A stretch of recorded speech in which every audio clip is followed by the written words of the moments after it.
इस नई शराब नीति में हजारों करोड़ रुपए का घोटाला हुआ है। दिल्ली के deputy chief minister Manish Sisodia ने हाउस में कहा कि इस नई शराब नीति से हर साल दिल्ली सरकार को 10,000 करोड़ रुपए की आय होगी। अब सरकारी रिकॉर्ड क्या कह रहा है? 2022-23 की जो पहली तिमाही है उसमें सरकार को 2375 करोड़ रुपए का रेवेन्यू आना था। और आपको यह जानकर हैरानी होगी कि कितना रेवेन्यू आया है। केवल 505 करोड़ रुपया। विस्की की जो सेल हुई है इन पिछले 3 महीनों में वह बढ़कर 59% हो गई है और वाइन की सेल जो है वो 87% उसमें बढ़ोतरी हो गई है। विस्की और वाइन की बिक्री में तो बढ़ोतरी हुई है, लेकिन रेवेन्यू कम आया है। यदि एक्साइज ड्यूटी की चोरी हुई है तो उसके लिए कौन जिम्मेवार है, यह भी हमारा सवाल है। दिल्ली विधानसभा के अंदर मैंने यह सवाल उठाया था जब डिप्टी चीफ मिनिस्टर ने यह कहा था कि हम दिल्ली में हर नगर निगम वार्ड में 3 शराब के ठेके खोलेंगे और दिल्ली के अंदर 272 नगर निगम वार्ड्स हैं। तो हमने कहा कि आप सभी वार्ड्स में शराब के ठेके नहीं खोल सकते हैं क्योंकि हर वार्ड में कमर्शियल रोड्स नहीं है।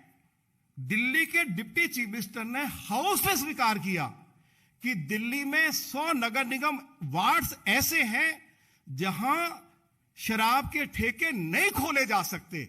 जब नहीं खोले जा सकते हैं और डिप्टी चीफ मिनिस्टर ने हाउस में इस बात को स्वीकार किया है तो फिर इन्होंने शराब के ठेकेदारों से मोटी मोटी रकमें लेकर जहां शराब के ठेके नहीं खोले जा सकते थे, मास्टर प्लान का वोलेशन करके नॉन कंफर्मिंग एरिया में, रेजिडेंशियल एरिया में या जो मिक्स लैंड यूज की सड़कें थी उन पर शराब के ठेके क्यों खोले गए, इसके लिए जिम्मेवारी तय होनी चाहिए। हम सीबीआई से भी मांग करना चाहते हैं कि इसकी जांच होनी चाहिए।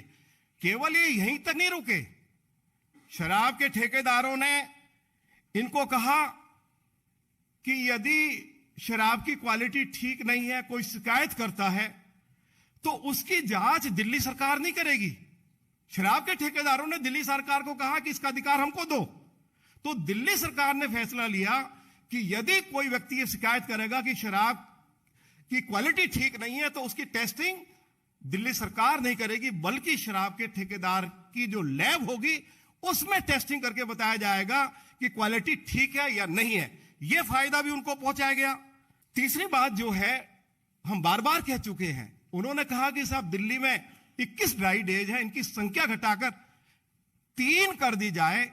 तो सरकार ने उनकी यह मांग भी स्वीकार की। इसके साथ साथ उन्होंने कहा कि दिल्ली में अभी रात 11 बजे तक शराब जो है सर्व की जा सकती है, इसका समय प्रातः 3 बजे तक किया जाए।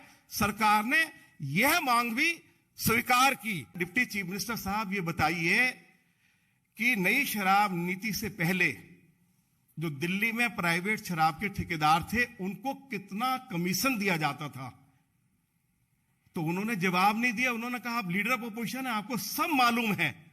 तो मैंने कहा कि उनको पहले 2.5% दिया जाता था, अब जो नई शराब नीति लागू हुई है वह कमीशन बढ़ाकर 12% कर दिया है और दिल्ली में 20,000 करोड़ रुपए की शराब हर साल बेची जाती है। तो आप अंदाजा लगा सकते हैं कि शराब के ठेकेदारों को कितना मोटा फायदा इन लोगों ने पहुंचाया।